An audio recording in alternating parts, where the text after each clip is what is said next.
সুপ্রভাত বন্ধুরা, আজ হলো 11 অক্টোবর শনিবার। আজকের সকালের বরাক উপত্যকার শ্রীভূমি, করিমগঞ্জ, শিলচর, হাইলাকান্দি সহ আসামের বিশেষ বিশেষ খবরগুলি হলো: অসমের জনগোষ্ঠীতে বড়সড় পরিবর্তনের ইঙ্গিতে মুখ্যমন্ত্রীর মন্তব্যে তোলপাড়। অসমে শীঘ্রই বড়সড় জনসংখ্যাগত পরিবর্তন আসতে চলেছে। এই মন্তব্য করে রাজ্যের মুখ্যমন্ত্রী হিমন্ত বিশ্ব শর্মা আবারও এক বিতর্কের জন্ম দিলেন। এক সাংবাদিক বৈঠকে মুখ্যমন্ত্রী জানান, রাজ্যে মিয়া মুসলমান সম্প্রদায়ের জনসংখ্যা দ্রুত বৃদ্ধি পাচ্ছে এবং অদূর ভবিষ্যতে তারা আসামের একটি শক্তিশালী জনগোষ্ঠী হিসাবে আত্মপ্রকাশ করবে। মুখ্যমন্ত্রী হিমন্ত বিশ্ব শর্মা আরও বলেন, আগামী লোকগণনায় দেখা যাবে মিয়া মুসলমানদের জনসংখ্যার হার প্রায় 38% পৌঁছাতে পারে। যদি পরিসংখ্যান দপ্তর এ নিয়ে প্রজেকশন করে তাহলে দেখা যাবে তারা আসামের সবচেয়ে বড় সম্প্রদায় হয়ে উঠেছে। এটি বাস্তবতা। এই প্রবণতা নিয়ে উদ্বেগ প্রকাশ করে মুখ্যমন্ত্রী হিমন্ত বিশ্ব শর্মা বলেন, অসমের খিলঞ্জিয়া আদিবাসী ও স্থানীয় জনসাধারণ তখনই সুরক্ষিত থাকবে যখন মিয়া মুসলমানদের নিয়ন্ত্রণে রাখা যায়। মুখ্যমন্ত্রী আরও জানান, খিলঞ্জিয়া অসমিয়াদের স্বার্থ রক্ষায় রাজ্য সরকার বিধানসভায় দুটি নতুন বিল উত্থাপন করতে চলেছে। যদিও এই বিলগুলির বিষয়বস্তু নিয়ে বিস্তারিত কিছু জানাননি মুখ্যমন্ত্রী। চলমান উচ্ছেদ অভিযান নিয়ে মুখ্যমন্ত্রী হিমন্ত বিশ্ব শর্মা মন্তব্য করেন। তিনি বলেন, গোয়ালপাড়া ও বিহালিতে ইতিমধ্যে উচ্ছেদের নোটিশ জারি করা হয়েছে। আমরা কোনো কাজ থামাইনি। অবৈধ দখলমুক্ত করার অভিযান চলতেই থাকবে। মুখ্যমন্ত্রীর এই মন্তব্যের পর অসম রাজ্যের রাজনৈতিক ও সামাজিক মহলে তীব্র প্রতিক্রিয়া দেখা দিয়েছে। অপরদিকে 2003 সালের তুলনায় 2025 সালে ভোটার তালিকা সংশোধনে অর্ধেক সময় নিল নির্বাচন কমিশন। নির্দেশিকা দেখালো বড় পার্থক্য। নির্বাচন কমিশন দাবি করেছে, বিহারে চালানো বিশেষ ভোটার তালিকা সংশোধন, স্পেশাল ইন্টেনসিভ রিভিশন বা SIR 2003 সালের নির্দেশিকার উপরে ভিত্তি করে তৈরি করা হয়েছে।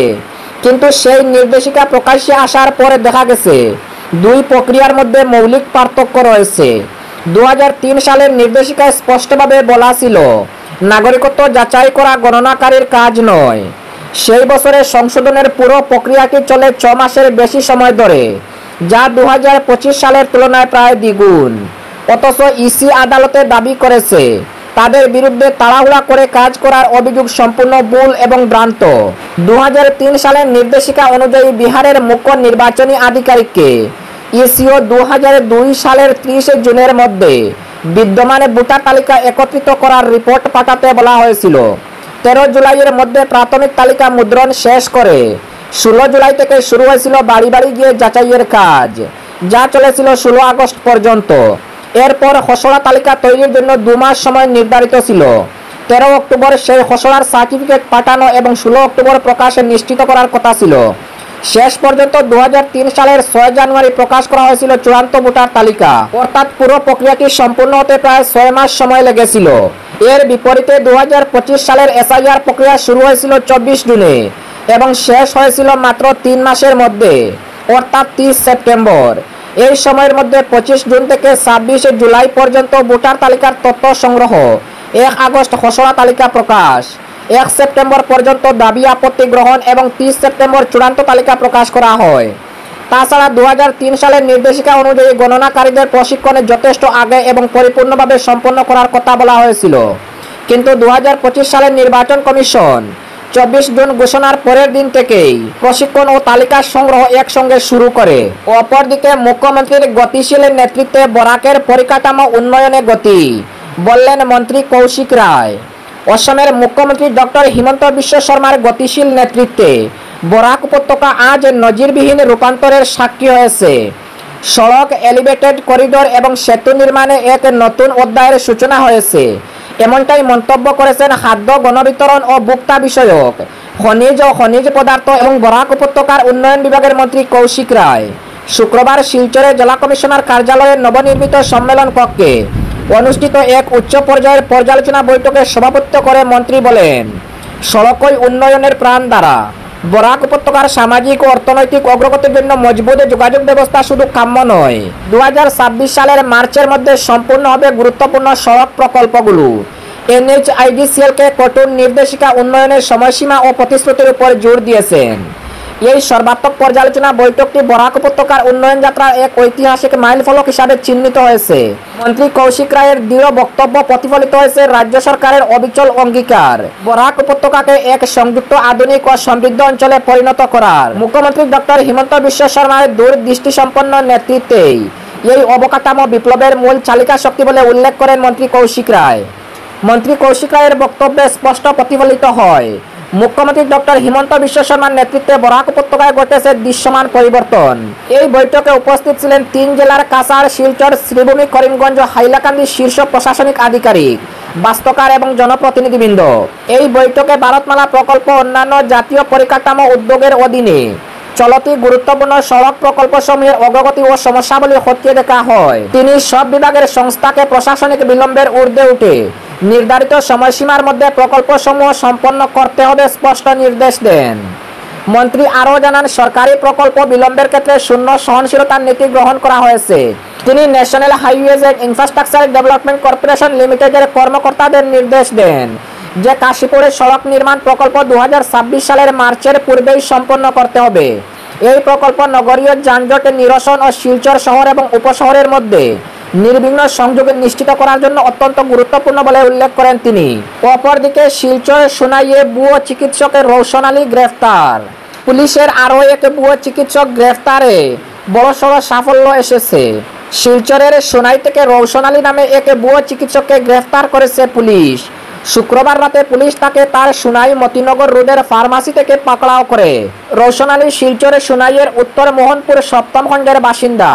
চিকিৎসা ক্ষেত্রের বৈধ কোনো ডিগ্রি না থাকা সত্ত্বেও বেশ কিছুদিন ধরে তিনি মতিনগর রোডের ফার্মেসিতে রোগী দেখে চলেছিলেন বলে অভিযোগ। অপরদিকে রাজ্য পর্যায়ের নিযুক্তি বোর্ড আয়োজিত 7,650টি তৃতীয় শ্রেণীর পদের জন্য অনুষ্ঠিত পরীক্ষার ফলাফল গতকাল ঘোষণা করা হয়েছে।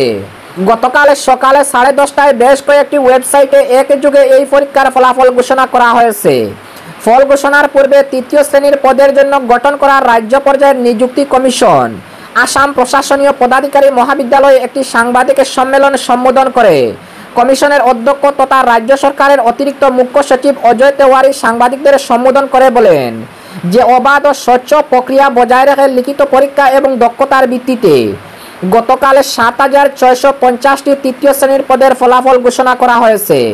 শ্রী তেওয়ারি জানান যে রাজ্য সরকারের 5টি বিভাগ নিজ নিজ বিভাগের অধীনে শূন্য পদের তালিকা কমিশনের কাছে প্রেরণ করেছিল। ওই বিভাগগুলি থেকে প্রাপ্ত তথ্যের ভিত্তিতে কমিশন শূন্য পদের সংখ্যা জানিয়ে বিজ্ঞাপন প্রকাশ করেছিল। গতকাল ফলাফল ঘোষণার পর উত্তীর্ণ প্রার্থীরা 50টি বিভাগে নিযুক্তি লাভ করবেন।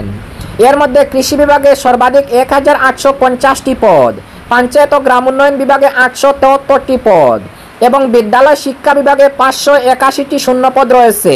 একই সঙ্গে গতকাল আসাম পুলিশের 144টি উপপরিদর্শকের পদ, আসাম পুলিশের আনাতার সংগঠনের 60টি উপপরিদর্শক, আসাম কমান্ডো ব্যাটালিয়ন 51টি উপপরিদর্শক এবং 164টি কনস্টেবল পদ সহ অন্যান্য কয়েকটি পদের জন্য আয়োজিত পরীক্ষা সমূহের ফলাফল ঘোষণা করা হয়েছে।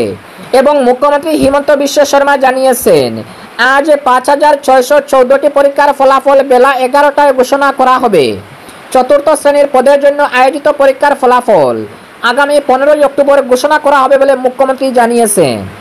অপরদিকে মুখ্যমন্ত্রী ডক্টর হিমন্ত বিশ্ব শর্মা বলেছেন যে মহিলা উদ্যমিতা প্রকল্পটি আসামের মাতৃজাতির প্রতি রাজ্য সরকারের মর্যাদা, সম্মান এবং স্নেহের প্রতীক।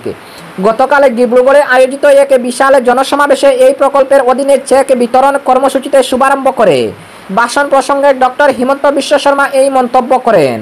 তিনি বলেন যে 2020 সাল থেকে রাজ্যে অব্যাহত থাকা অরুণোদয় প্রকল্প সম্পর্কে সমগ্র রাজ্যবাসী অবগত রয়েছেন। আসামে অরুণোদয় প্রকল্প আরম্ভ করার পর ছত্তিশগড়, মধ্যপ্রদেশ, কর্ণাটক এবং মহারাষ্ট্র সরকার অনুরূপ প্রকল্প রূপায়ণ করার সিদ্ধান্ত নিয়েছে বলে মুখ্যমন্ত্রী জানান।